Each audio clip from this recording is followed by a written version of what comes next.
I'm at a friend's hobby farm outside of Nashville, Tennessee, because DJI challenged me to do an off-grid fire pit build. So we're gonna be powering everything in this build from the DJI Power Station 1000 and making a concrete smokeless fire pit that doesn't explode. Now, you've probably seen some videos out there about concrete exploding when it heats up. And I'm...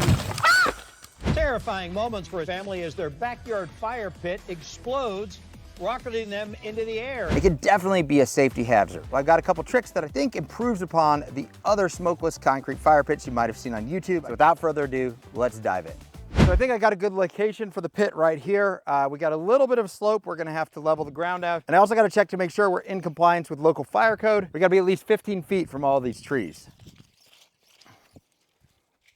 All right, I think we got a good spot.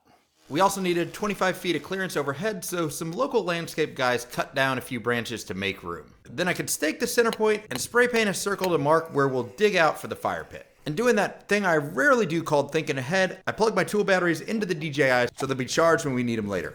Based on my research, you need to dig down at least 6 inches to create a proper drainage system for a fire pit. And because of the slope here, getting to 6 inches on one side meant we were like 10 inches deep or so on the other. So this is gonna take a bit of time, which gives us an opportunity to go over the basics of how we're gonna make this fire pit smokeless. The concrete ring will have a steel insert with a 1-inch air gap between the inside of the concrete and the steel ring. The concrete will have air inlet holes that will allow air to flow into that gap between the steel and concrete. Some of that colder air will pass through larger holes at the bottom of the steel ring to provide the air needed for logs to burn. Some of the air in the gap will also get heated and rise up to pass through smaller holes at the top of the steel ring. This air coming out and mixing with the smoke will create a secondary combustion that burns off the smoke, makes it smokeless. That is hard work. I mean, if you went a little bit too deep, but I had to get it level because the slope here is definitely presenting a little bit of challenge. And we used some of the dirt that we got out of here to kind of level the area that's lower around it so it'll be better for sitting around the pit. And now I just got about 1,000 pounds of sand and gravel. Get that out of the truck and haul it over there and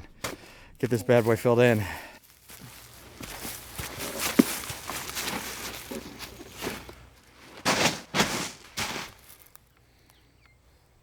Sun is going down, though. I am gonna go set up some lights and then we can get the sand and gravel all in there. Now for the drainage system. We start with 2 inches of coarse sand, and as I understand it, this just gives everything a level base. And while I'm checking each layer to make sure it's roughly level, the lower layers don't need to be perfectly level. After the sand, I added a couple inches of river rock. These larger rocks provide for good drainage, but you don't want to fill the hole to the top with river rock because river rocks can explode when heated. And as I'm using a stamper to compact everything down, we got my friend's dog Victor, who's coming out to inspect and make sure we're doing everything properly. For the last layer, we're using some gravel paver base, which is much finer than the river rock, but will allow drainage and importantly, doesn't pose the risk of exploding. Also got to point out that the DJI powered those 2 big video lights like a champ. I had them turned up to 100% for an hour and it only drained about 10% of the battery. All right, that's looking pretty nice and level. We'll come back tomorrow, build our concrete form. Whew, good day, good day.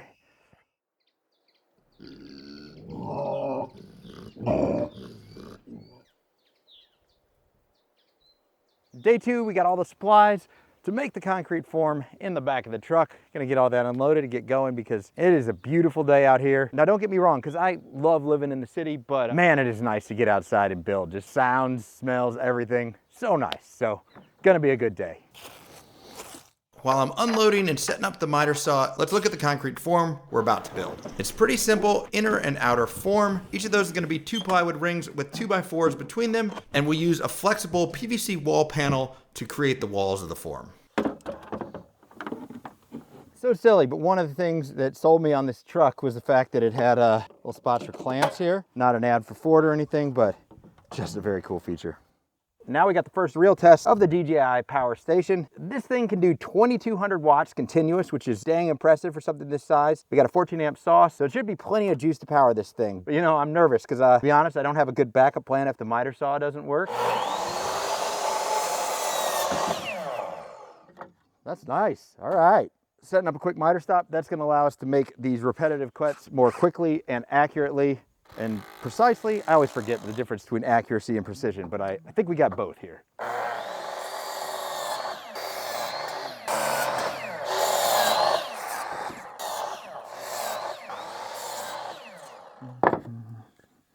Well, I'd say that the DJI passed this test with flying colors. We made 40 cross cuts. It only dropped from 79 to 75%. I'm pretty confident that thing could go all day long on a job site. So now we got to cut circular pieces for the top and bottom of the form, and we're just going to do it simple, easy way with a string and a marker.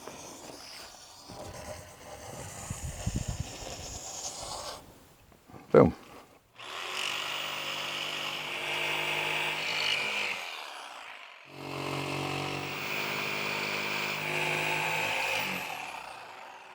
So I've got a confession here, and it's not that I plugged that jigsaw in somewhere else. No, actually the DJI did a great job with the quarter jigsaw. The confession is actually that I'm under a pretty tight time constraint doing this build, so to make sure it got done, I actually pre-cut the rest of these pieces at home so that I could be sure I got this project done on time. And the reason I only cut a quarter here makes more efficient use of plywood. Cutting the whole circle or half circle, that wastes a lot of wood, but it makes it easier to get your circle perfect. Either way, if you do halves or quarters, you just take the piece that you got, you can trace it, then you don't have to do the measurement again. You just keep tracing, lay it out, and then cut out all the rest of your pieces. With the pieces cut, we could assemble the rings, and the trickiest part of building each quarter ring was just getting the first 2x4 screwed in. Without my normal workbench setup, clamping that first 2x4 was a bit tricky, but eventually I figured out I could just clamp it to the table so its top was at the table height, and then set the ring on top of it so I could screw the first pieces together. Then it was pretty simple to screw the rest of the 2x4s to the top ring, flip it over, and screw the other side of the ring in. Now, I've seen some other videos where people are using pink foam sheets to make the concrete forms and just bending them in circles. This seems like a pretty simple method too. The one issue I could see in my mind is that it seems like it would be hard to bend those in a perfect circle. But that said, the results at YouTube look pretty good. So at the end of the day, whichever method of building the form seems the easiest in your mind is probably the one you should just go with. Back to this build, it's time to put the quarter rings together. And whether you're doing quarter rings or half rings, you gotta be careful where you're screwing them. You're gonna be adding those PVC panels on one side, and once the concrete is poured, you'll only have access to the 2x4s from one side. So you gotta make sure you're screwing the quarter rings together from the side that you'll still have access to after the concrete's poured.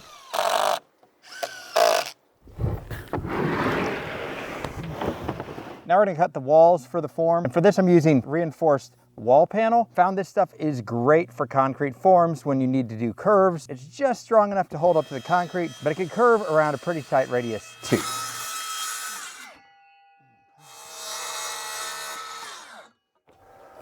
Form.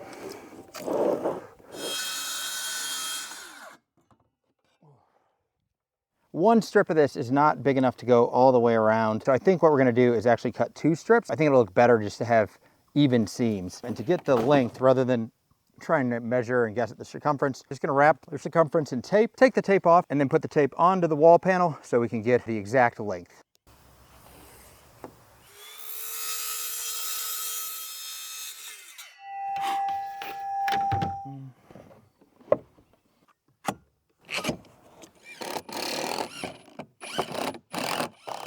Since it was getting dark, I decided to finish up the outer ring off camera and come back the next morning to drop the form in place.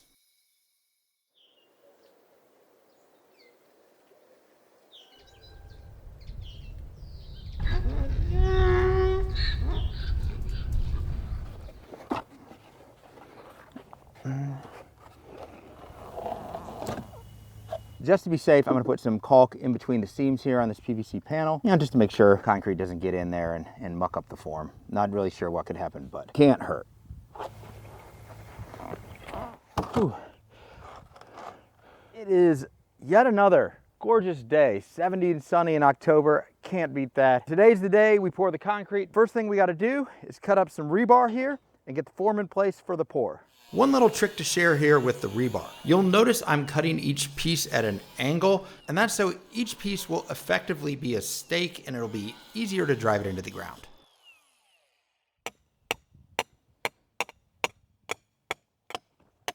As I'm sitting here watching myself struggle to level the 2 rings manually, I'm realizing it would have been way easier to screw a 2x4 all the way across both the rings so that the tops were held even, then just push gravel underneath the rings to support them and remove the 2x4 before pouring concrete. The last part of the form here, we got some 2-inch PVC pipe. These are gonna go inside of the form to create channels where air gets into the bottom of the fire pit. As the DJI continues to power the miter saw like a champ, I want to note that I didn't actually charge the power station overnight because I wanted to see if we could do this whole project across multiple days on a single charge, only recharging with whatever we could get from the solar panel. Once the PVC sections were cut, it was pretty easy to push them into place because that PVC wall panel is somewhat flexible. And I did make a mistake here. I should have put the PVC pipes higher, but more on that later. So with this PVC panel, the release agent really isn't that necessary, but we're gonna spray it on just in case. It can't hurt, make life a little easier. We'll even put some on the top just in case. And with that, it's time to start my concrete workout, hauling all the bags of concrete up the hill from my truck to the fire pit. And one thing I did to make my life a little easier here, and I highly recommend, is buying the 60-pound bags of concrete instead of 80-pound bags. The cost per pound is a little bit more, but over the 12 bags I bought for the project, the difference was only a couple dollars. Very much worth the reduced strain on my back. So one thing I decided to do to make this a little easier was rinse the mixer, only 50 bucks for the day, and hopefully it'll make things go way smoother. Another good test for the DJI power station. This thing's got to run continuously for probably a couple hours to get the pour done. See how this little bad boy does for that. I was happy to see the mixer fired up no problem with the DJI. And little tip here, if you've never used a concrete mixer before, make sure you add about 90% of the water first before the concrete mix. This will help it to mix more evenly and prevent clumps from getting gummed up on the mixing paddles. One other thing to note here is that the mix was just coming out really dry. I added about 10% more water than was recommended on the bag, and it was still just coming out dry. I didn't want to overdo it and just kind of accepted that it was gonna be a drier mix. And I think at the end, you'll see it came out pretty cool this way. I also added some red and yellow pigments. They didn't really mix evenly, but I think this is actually gonna give a really cool mottled look between grays, reds, and yellows in the end result.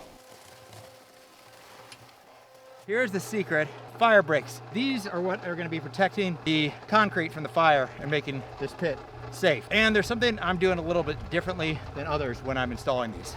My buddies Jason and Ben have both made fire pit videos where they use fire bricks to protect concrete from the heat, and their fire pits are great, but I did notice that they put the fire bricks at the bottom and had concrete exposed at the top of the inner wall. I think what I did, adding the fire bricks mid-pour so they come all the way to the top, is an improvement because, well, hot air rises. Also gotta acknowledge that those two were not smokeless fire pits, and maybe the air gap changes the thermodynamics somehow. However, the Hacksman has done a multi-million view video on a concrete smokeless fire pit, and in that one he didn't use any protection at all against the concrete, and I don't think he addressed whether he thought the hot air rising up in the air gap was going to be an issue for potential explosion. But to me, it seems like you'd rather be safe than sorry, and the structure we've got here with the fire bricks at the top of the inner wall seems like the safest DIY concrete fire pit design I've seen so far. Overall, the mixer was a really big help here, but it is a little tricky to aim the dump from the mixer into the form. So I mixed the last bag by hand so I could use a shovel to top off the form. The shovel just allows you to get smaller amounts in certain spots, so it was a little bit easier. And once it was full, the last step was to screed the top with a 2x4 and use a float to bring the cream to the top and get a nice smooth top surface. It's a long concrete day, but I think it's gonna look good. I like the red color. Now all we gotta do is wait 48 hours and come on back. Oh.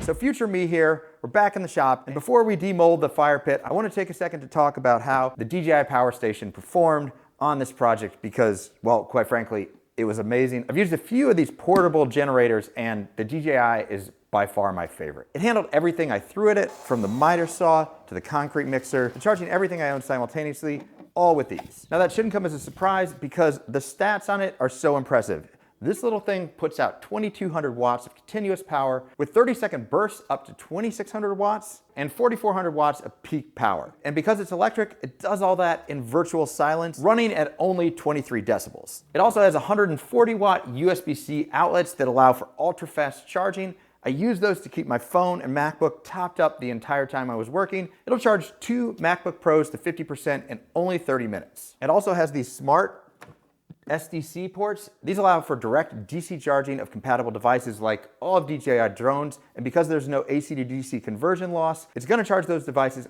faster than a wall outlet would. It's also a great backup power device for your home because of its UPS capabilities. When a power outage occurs, its fast switching will switch over to UPS power in 12 to 20 milliseconds for continuous use of all your devices, even when the electrical grid lets you down. With the DJI solar adapter module that can plug into your SDC ports, you can connect up to 3 solar panels for some ultra-fast solar charging. I was just using 1 solar panel, and it did a good job of keeping it topped up while I was working, but with bigger solar panels and up to 3 of them, you can use this continuously for days. So obviously the DJI is great on the job site, but with its UPS capabilities and long battery life, it also makes a great home backup. And with recent tragedies in North Carolina and Florida, I know a lot of people are thinking about power backups for their home. If you're one of those people, or just looking for a great portable generator for your camping trip or job site, for whatever your needs are, I highly recommend checking out the DJI Power Station 1000. There's a link in the description. As always, when you buy through that link, you're not only getting a great product, but also supporting this channel and the free content you enjoy here. So thanks to DJI for sponsoring this video.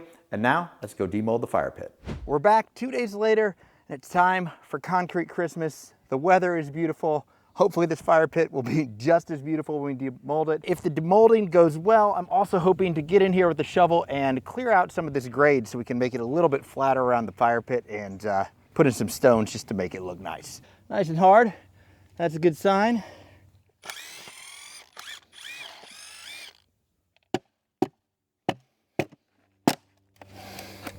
I'm gonna go get some eye protection when I'm doing that. All right, much better.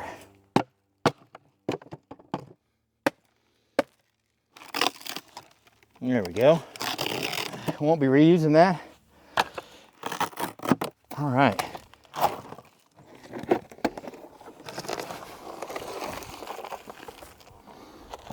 So that came out surprisingly easily, and I'd allowed a few hours just in case the form didn't come off this easily. And I'm gonna use that few hours to get the shovel out and do some grading here to make the surface a little bit more level on this side and just transfer the dirt over to the other side to make it just a little more level overall.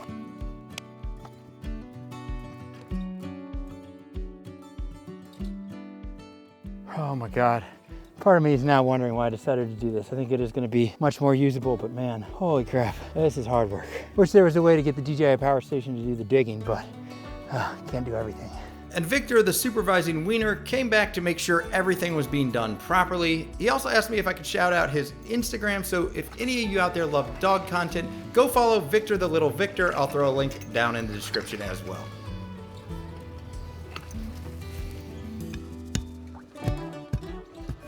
Okay, so it's not exactly even, but we're gonna fill this with rocks and it's better.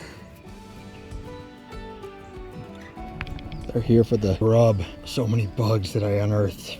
That was an insane workout. I feel like when I was in college and I had 2 rugby matches in the same day. Man, good workout. Now for the real treat. We get to remove the outer mold. Oh, I would be more excited. I'm just exhausted.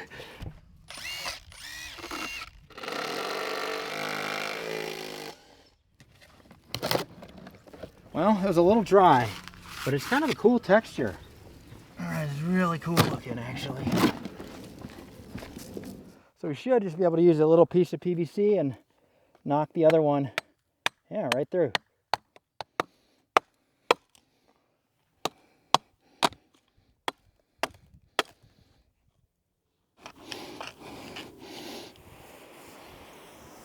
Oh, get it, buddy.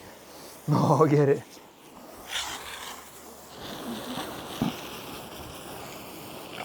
Time for the ring, and on Amazon, I found they actually make them that have the holes drilled already at the bottom of the top, so you don't have to spend all that time drilling all the holes to make it smokeless. Once the steel insert ring was dropped in, I added about 500 pounds of river rock around the fire pit just to make it a little more aesthetically pleasing. I also started to add more paver base to the inside of the fire pit with the intent to fill the fire pit up to the bottom of the steel ring with paver base, but more on that in a second. The sun is setting, and unfortunately, the concrete is still a little wet, and I've got to get in the car and go back to Chicago. So we are not going to be able to give it a test right now. Hopefully, my friend will be able to get me a shot of it in action next week. Well, I think we succeeded in improving on the safety, the explosion proofness of this concrete smokeless fire pit. I don't think the smokeless factor is gonna work great just yet, but it's an easy fix. You just gotta make these holes a little higher. So I was following the instructions that came with the fire ring. They said to fill the fire pit up to the bottom of the ring with rocks. Separately, I saw my buddy Brad fix this, build that using paver base inside the fire pit because that's a safe material that won't explode. And I just didn't realize how fine paver base is. So basically, if we fill the fire pit up to the bottom of the ring, it's gonna block all the intake holes. And I don't think we'll get fire at all. And because it's so open at the bottom now, we're not gonna get enough airflow between the steel ring and the fire bricks to get that secondary combustion out of these second holes. So, like I said, the easy fix, if you're doing something like this, build it like this, the explosion-proof DIY smokeless fire pit, just raise your holes up higher so that they're level with wherever the bottom of your ring is gonna be, because the ring is not gonna go all the way to the bottom. For us here, what we need is some sort of rock that will leave enough gaps that the air will come through the intakes, through the gaps in the rock, into the side chamber. With that, I think we really have designed the ultimate DIY smokeless concrete fire pit that will not explode. That's it for this time, and I'll see you guys next time.